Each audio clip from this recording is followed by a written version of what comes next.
What's up mga idol? Tatlong bad news sa SMB, Hinebra may good news.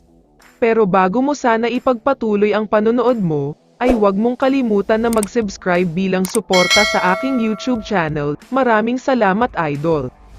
Do or die at win or go home, yan ang mga salitang paniguradong binibigkas ng Hinebra. Dahil sa darating na Game 3 ay nakasalalay na dito ang kapalaran nila. Isang talo na lang kasi para sa kanila ay magpapaalam na sila.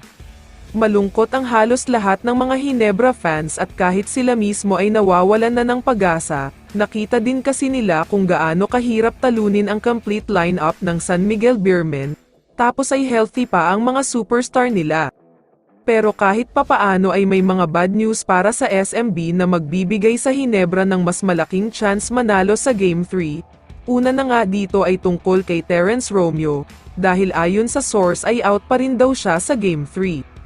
Maganda naman daw ang progress ni Romeo at okay naman na daw ang naging injury niya, pero dahil nga lamang naman sila sa serye at kayang-kaya naman nilang talunin ang Hinebra, kaya ipapahinga na lang muna daw siya sa Game 3. Ang isa pang balita tungkol sa SMB ay itong si Junmar Fajardo. Aminado ang coaching staff ng Beermen na medyo sobra daw sa playing time itong si Junmar.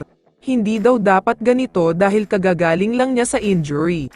Mahigit 40 minutes per game ang laro niya. Sinabihan siya ng doktor na dapat ay magkaroon ng minutes restrictions, kaya naman sa darating na Game 3 ay asahan daw nating mas bababa ang playing time nitong si Fajardo. Ang pangatlong bad news naman para sa SMB ay tungkol sa nagpahirap sa Hinebra noong Game 2 na si Marcio Lasseter. May mga post kasi sa social media na nagsasabi na may mild ankle sprain daw siyang nararamdaman.